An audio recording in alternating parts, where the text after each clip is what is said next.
how to determine the nodal displacements of a truss element using finite element approach. Let us discuss with this problem. Consider a 2-bar truss as shown in the figure. It is given that Young's modulus of the first link and the second link are same and the value is 2 into 10 power 5 Newton per mm square, and area of cross section of both the links are same. The value is 625 millimeter square. It is asked to determine the nodal displacements. Okay. This is the given truss element. It consists of 2 links. We can name this link as 1 and this link as 2. Then we can note down the nodal points as 1, 2 and 3. From the dimensions given in the problem, we can note down the coordinate positions of the nodal points. The first nodal point can be considered to be at the reference, so its coordinate position can be considered to be 0, 0. Then the coordinate position for the nodal point 2 can be written as 1000, 750, and the coordinate position for the nodal point 3 can be considered to be 0, 750 from the given dimensions. Okay. To determine the nodal displacements at the nodes 1, 2 and 3 using finite element approach, we have to determine the element stiffness matrices for the individual links 1 and 2. To calculate the stiffness matrix for element 1, we need to calculate its angular position with the horizontal. This is theta 1. This can be considered as a right angle triangle from which, from the given dimensions, we can calculate this angle theta 1. Okay. The opposite side to this angle theta 1 in this right angle triangle is 750 millimeter, and the adjacent side of this theta 1 in this right angle triangle is given in the problem as 1000 millimeter. So, using trigonometric principle, we can calculate the value of theta 1 as tan inverse of 750 divided by 1000, that is 36.87 degree.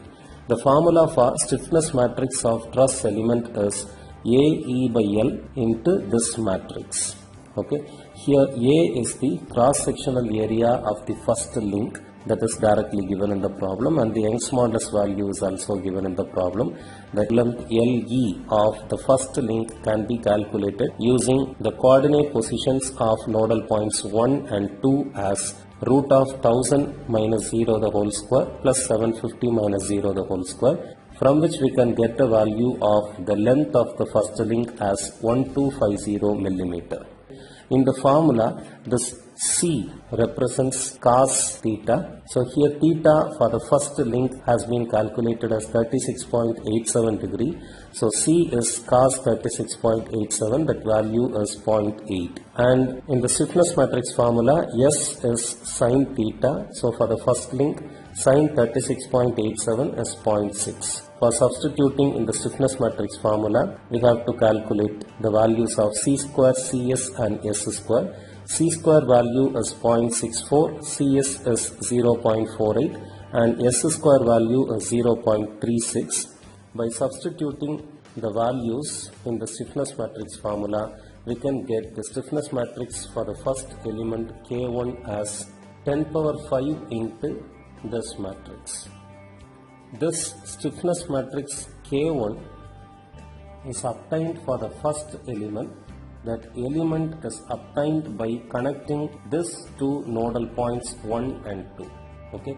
In case of truss elements, each nodal point will be having displacements in 2 dimensions. So, the horizontal displacement of the first nodal point is termed as U1 and the vertical displacement of the first nodal point is U2. The horizontal displacement component for the nodal point 2 is U3 and the vertical displacement of the nodal point 2 is U4.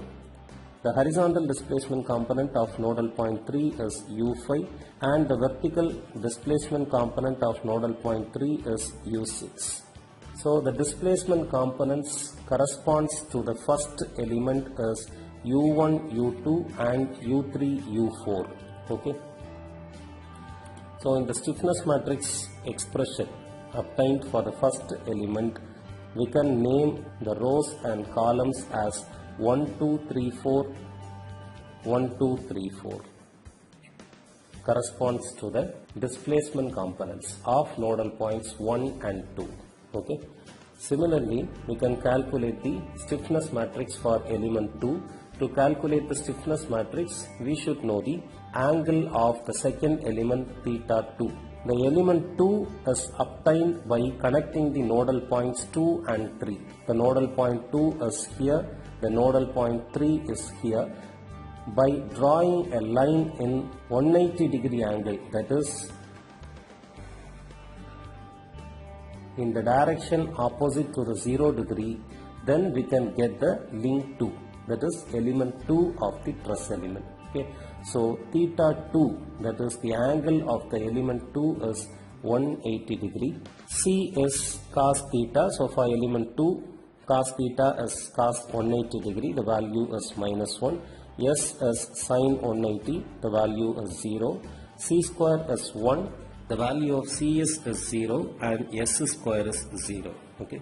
Le2 is the length of the second element. That value is directly given in the problem as 1000 millimeter. So now we can substitute all the calculated values in the stiffness matrix formula for the second element. By substituting area of the second element as 625 mm square and the length of the second element as 1000 mm, and by substituting the C square, Cs and S square values of the stiffness matrix formula, we can get the stiffness matrix for the second element K2 as 10 power 5 into this matrix. The second element in the given problem is obtained by connecting the nodal points 2 and 3. The displacement components corresponding to the nodal points 2 and 3 are U3, U4 and U5, U6. So we can name the stiffness matrix rows and columns as 3, 4, 5, 6 and 3, 4, 5, 6. Okay. Now we can assemble the stiffness matrices of the individual elements 1 and 2 to get the global stiffness matrix. This is the assembled stiffness matrix. Considering the elements of the individual stiffness matrices, we can get this global stiffness matrix. Let us check 2 or 3 elements in the global stiffness matrix. This element 1, 1, this element 2, 3, this element 4, 4 and this element 5, 5 we can consider. This is element 1, 1. That is, this element presents in the row 1 and column 1 of the matrix. So to fill this element, we have to consider all the 1, 1 elements present in the individual stiffness matrices. Okay. In stiffness matrix 1, the 1, 1 element is 0.64. In the stiffness matrix 2, there is no 1, 1 element. So the 1, 1 element of the global stiffness matrix is simply 0.64. Considering element 2, 3, in the first stiffness matrix, the 2, 3 element is minus 0.48. In the second stiffness matrix, there is no 2, 3 element. So the 2, 3 element of the global stiffness matrix is simply minus 0.48. Next, consider the 4, 4 element. In the first stiffness matrix, the 4, 4 element is 0.36. In the second stiffness matrix, the 4, 4 element is 0. So 0.36 plus 0 is 0.36. That is the 4, 4 element of the global stiffness matrix. Considering the 5, 5 element, in the first stiffness matrix there is no 5, 5 element. In the second stiffness matrix, the 5, 5 element is 1.25. So 0 plus 1.25 is 1.25. Likewise, we can arrange all the terms to get this global stiffness matrix. Now we can consider the finite element equation of structural problems, that is K into U is equal to F. Here K is the global stiffness matrix that we have assembled in the previous step. U is the displacement matrix. Since here there are 3 nodal points, each nodal point is having 2 displacement components. The displacement matrix for the present case will be U1, U2, U3, U4, U5, U6. Okay.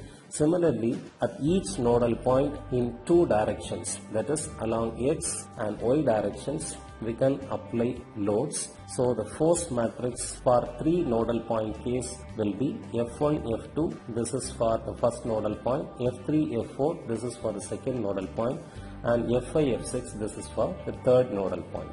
Now we can consider the boundary conditions of the problem. In the problem, node 1 is fixed. So there will be no displacement components. U1 and U2 will be 0. Node 3 is also fixed in the problem. So U5 and U6 displacement components will be 0. Node 2 is not fixed in the problem. So U3 not equal to 0 and U4 value is not equal to 0. At nodal point 2, along negative y-axis direction, a force of magnitude 12,000 Newton is applied. So we can take the F4 value as minus 12,000 Newton. At nodal point 1, the force component along x-axis is F1, along y-axis is F2. At nodal point 2, the force component along x-axis is F3 and along y-axis is F4. At nodal point 3, the force component along x-axis is F5 and along y-axis is F6. So here the force is applied at point 2 in the negative y-axis direction. So the F4 value is taken as minus 12,000 Newton.